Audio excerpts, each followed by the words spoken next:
Our bedroom is a place of hundreds of small moments and rituals where we, lost in our various twists and thoughts, drift further apart, and then through just the simple act of transparency, listening, and talking, come back into our love and grow. And in this moment, we've just finished a 2-hour massage. The masseuse has just left, and a lot has happened in that massage. And so this is our time to figure out what the narrative has been for Jen and what it is for me. So Jen's just shared her experience, some of which was invisible to me because it was in Tagalog, with an older woman who, when she came in, and I started asking about some of her feelings, she, within a few minutes, burst into tears of sadness, of grief, of aloneness, and struck me as a 5 to 12-year-old little girl. I was actually surprised to learn that she's 32. And we've been looking at trauma and how when traumatic moments happen and don't get resolved at a younger age, we often regress in uncertain or stressful moments to the age at which the trauma occurred. And it's that age, sometimes reactivated in the trauma, that processes the experience, not our present age. And so just talking with her and her intuitively getting that Jen and I are safe, sensitive people, she regressed. And so I'm telling Jenilyn and just beginning my story of what the massage has been like for me.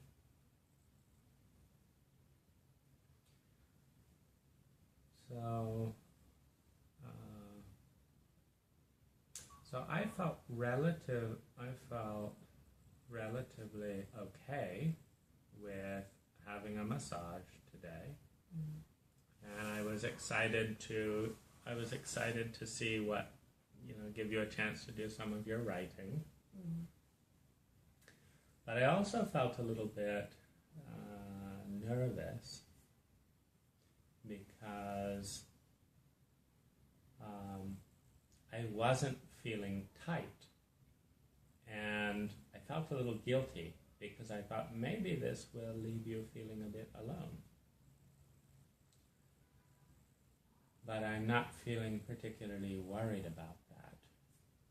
So then I felt a little bit guilty that I was not feeling worried, that I was just enjoying the moment.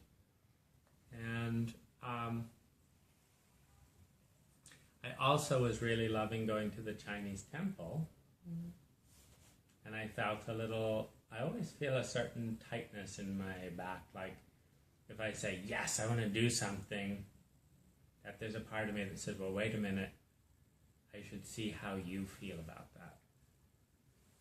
And if I just go and do it, there's a part of me that feels like I may be abandoning you. Maybe you wanted to come. So I'm guessing that you're sitting down and you're relaxing, and so I'm guessing that you would be happy spending some time in the room just enjoying yourself. So I guess that. Then I think, great, I'll just go and do it because now is a moment I don't mind being alone myself. So I will just enjoy the independence and joy of just going to the temple. And so I say, I'm going to the temple. And I'm about to walk out the door, and I think, should I check in? Should I ask something? And there's this great energy of wanting to just move. But there's also the feeling like maybe I'm opening the door for some hurt, some thought, some loneliness to come in for you, and not including you. And so I don't have the full feeling of freedom when that thought comes in. And I think I mentioned, you're welcome to come. But anyway, I'm enjoying it, and I'm hoping that things will not get worse because I'm just enjoying myself.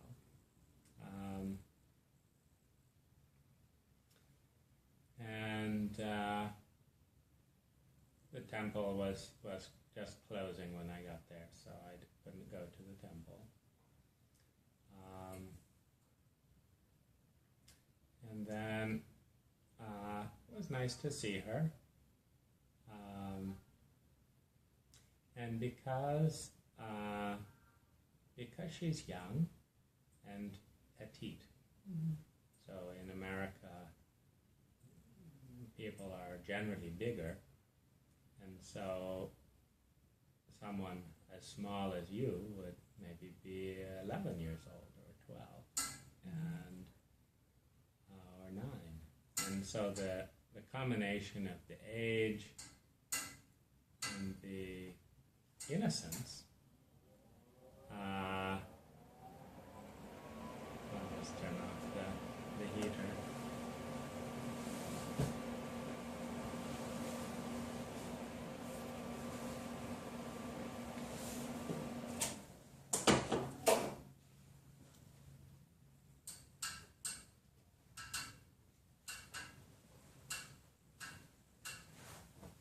So the combination of the age and the innocence always leaves me feeling a little bit protective, which is a little bit of a romantic feeling, like I'm the protector. And also a little worried for her, so that she's comfortable and I think she felt a little worried too, because she said, "Where's your girlfriend?" And I said, "She's in the room." And when she started to cry in response to our questions, of course she wanted to stop and block. But I think it's healthy to give people a space to cry. And I also felt a little bit of stress because part of me wanted to be more of a father and put my arm around her. But I feel really like I'm stressed and some frustration that the more warmth I express to her and the more attention I express to her, I think the more separate and lonely you will feel as you retreat into your dark places of feeling unwanted.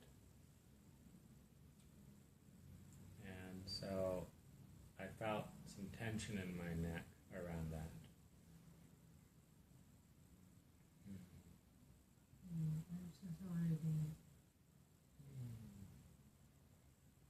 Dear, I want you to know that it is because your feelings are so important to me that I feel that way. Your feelings are very important to me because I love to make you happy. And I also have that feeling I want to make her happy because my little boy always feels happy when he makes a woman happy. And so that part is not personal. Any woman who is vulnerable and sensitive and in some sadness or pain has a feeling of wanting to comfort and make her happy. And so that's that little boy feeling. And the older parts of me want to be kind and sensitive to your feelings because you are the most important person in my life. But there's a stress because for the little boy in me, there's no one who's more important than another one. Yes, a complete stranger is just as important as someone else. It's just the moment, in the moment. And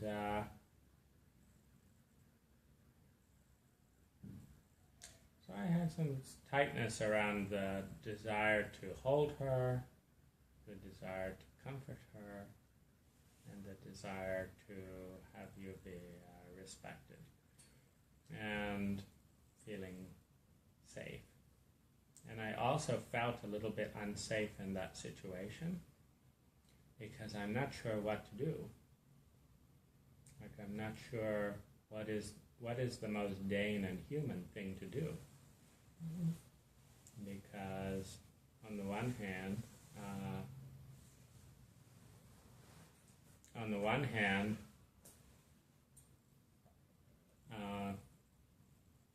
I can say, well, there's part of me that just wants to make everyone happy.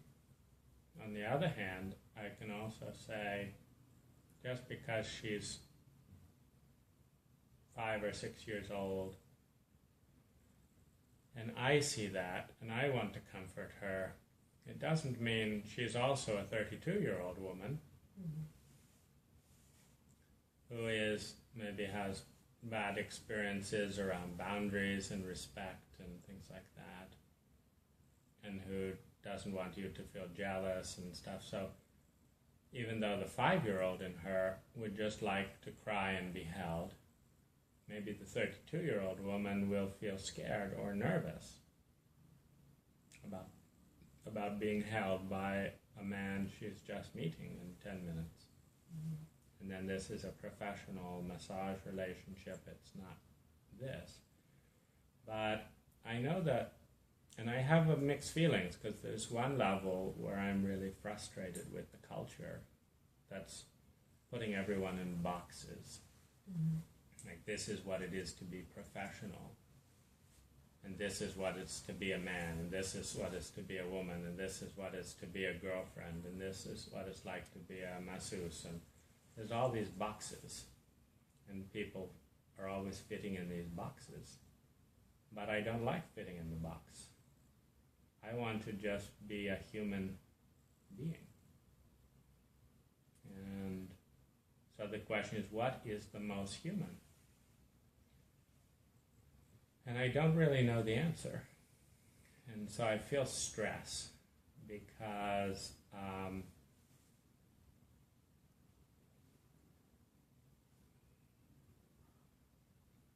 on the one hand, she's got so much pain going on that it's much more important as a human being to respond to that pain than to get a good massage. On the other hand,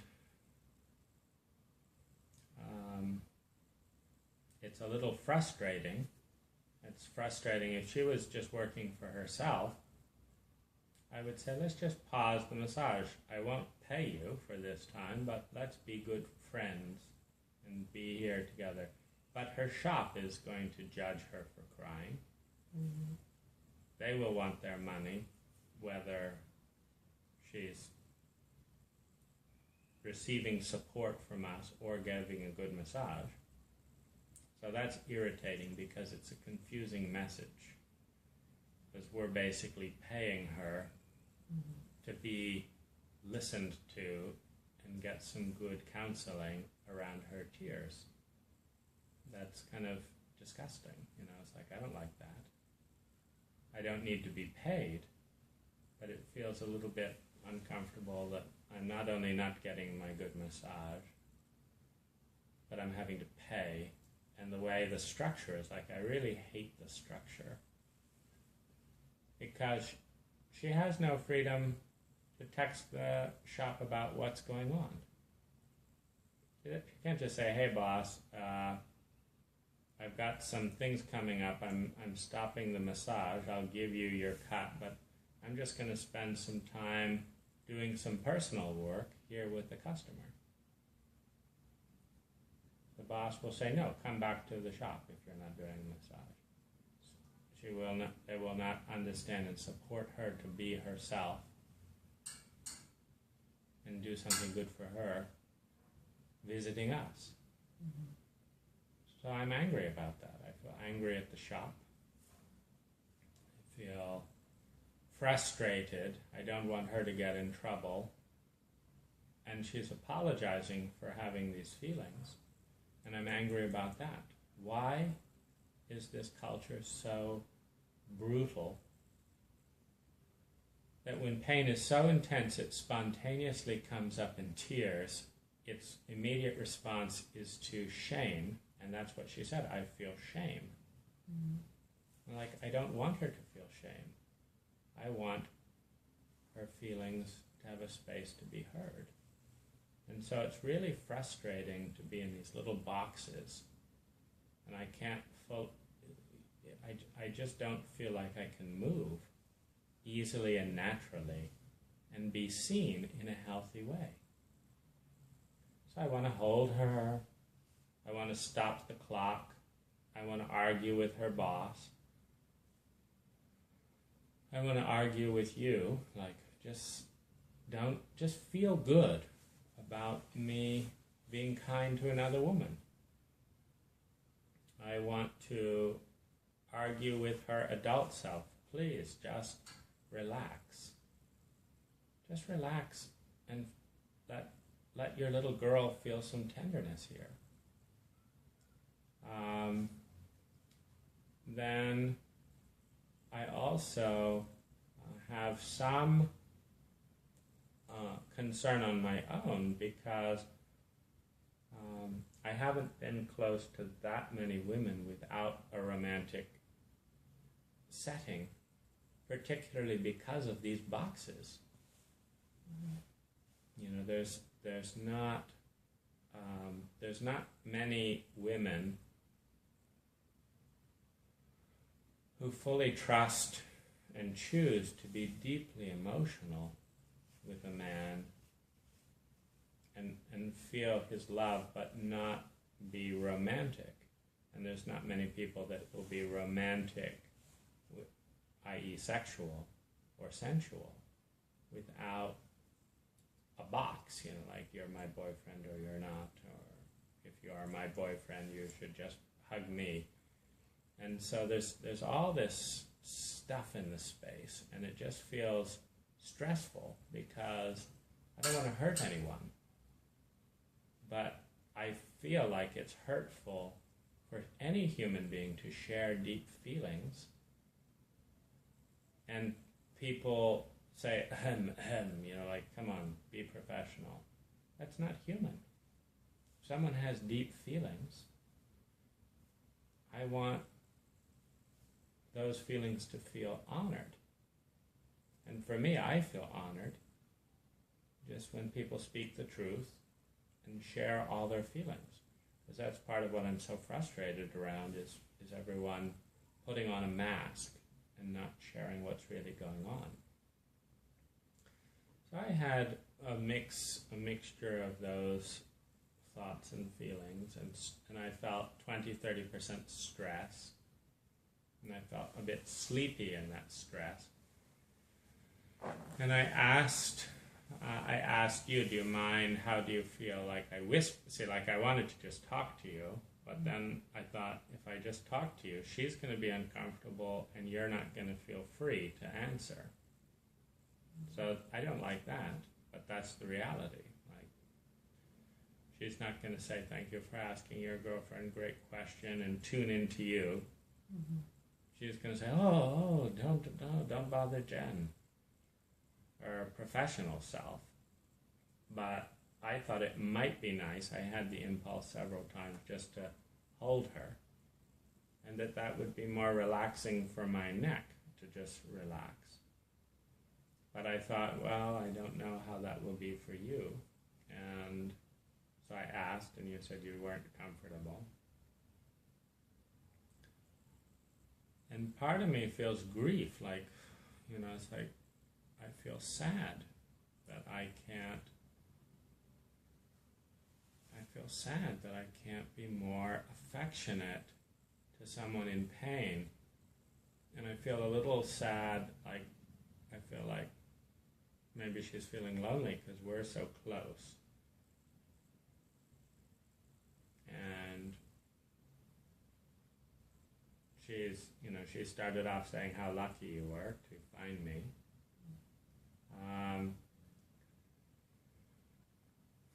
So I don't want to kind of rub it in her nose, like, look what we have that you don't have. I want to include her. And I feel sad that doing that will threaten you. And I feel frustration, and that part of me feels annoyed and angry and hurt.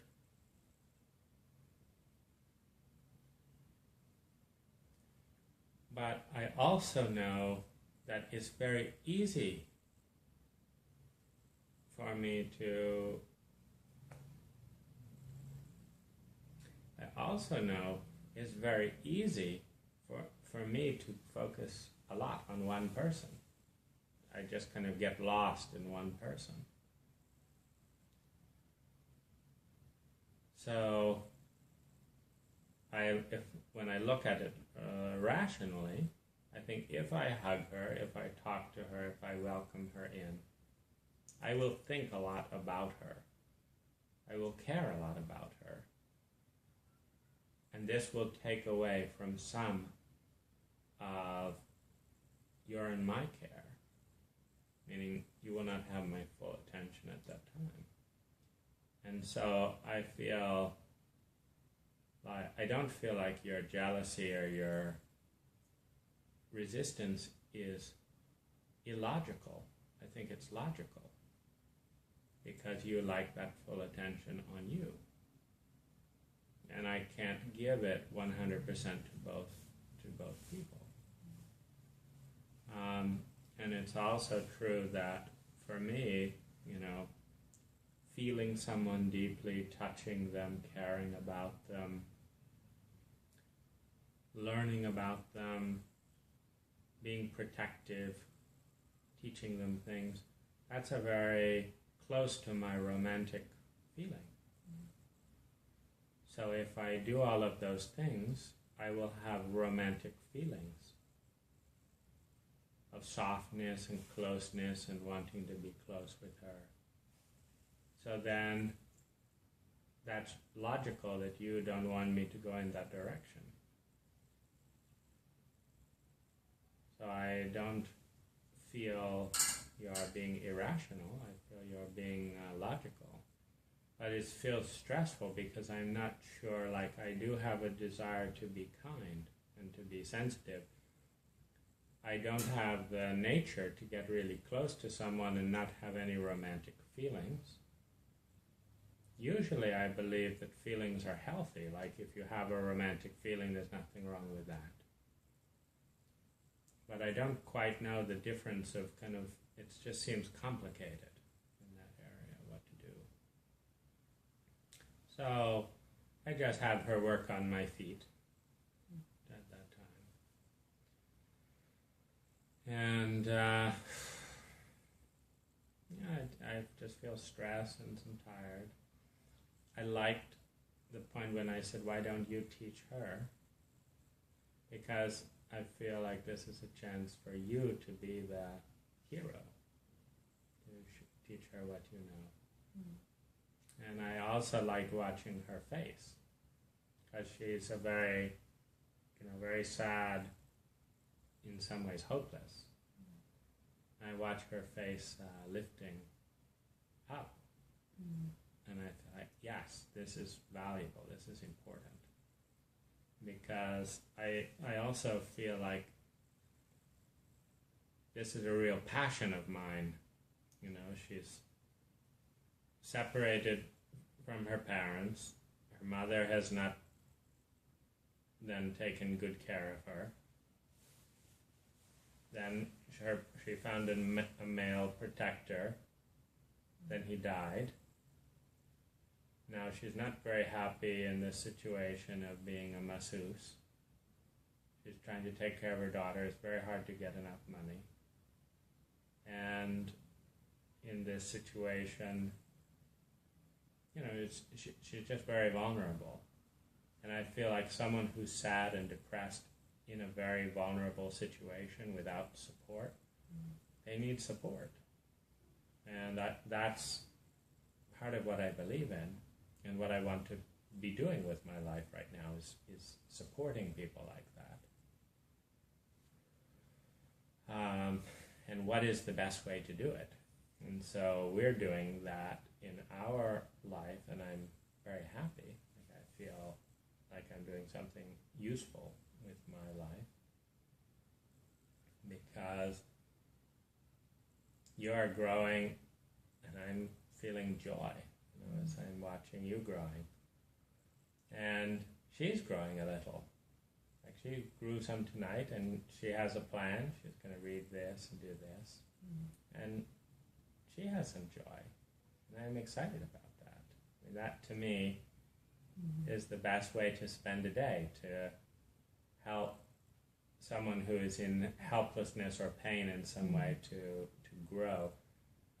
Particularly when it's them doing the work. Like, I just spend a few minutes, but she will have to read the book, and she will have to grow, and if she has the courage. And then I loved hearing that maybe she will be a good friend to you. That would be nice. So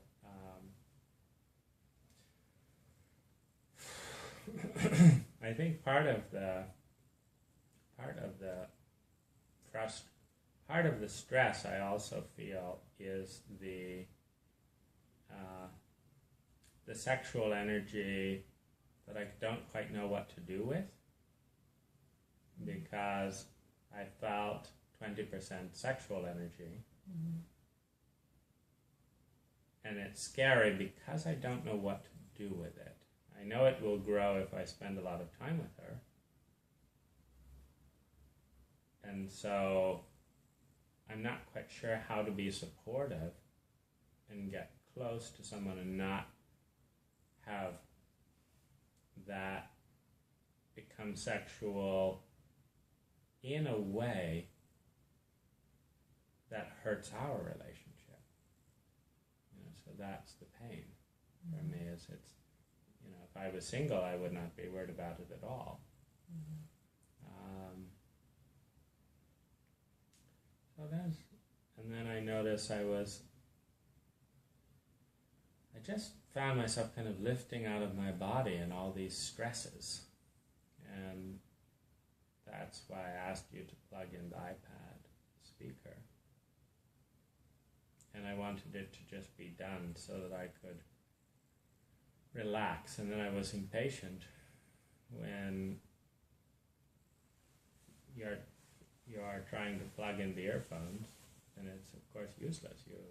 You're not going to get an earphone into a hole over a pillow when you can't see the hole. So at that point I was zeroed in to wanting that to get done so I could forget about it and relax. And then that's when I became bossy and feel bad about being bossy because it felt like first we put some strain on our relationship to bring a third person in. And before I can fully calm down from that, then I'm bossy with you, which is a new strain. And then I start to watch the movie to distract from all that, which feels like it's an abandonment. And then I'm worried. That's why I feel like, we should kind of rewind and talk about our experience each step of the way so that we can get closer. And that's when playing with you was so much fun, because I realized that a lot of these problems are just my own mental problems of stress and fear. They're not your problems.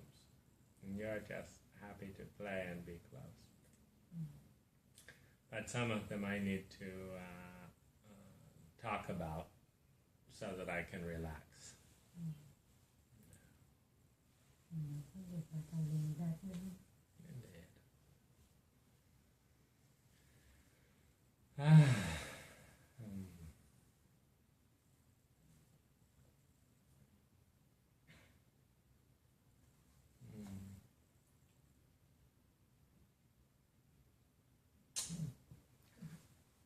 So this is how we have a bonding conversation.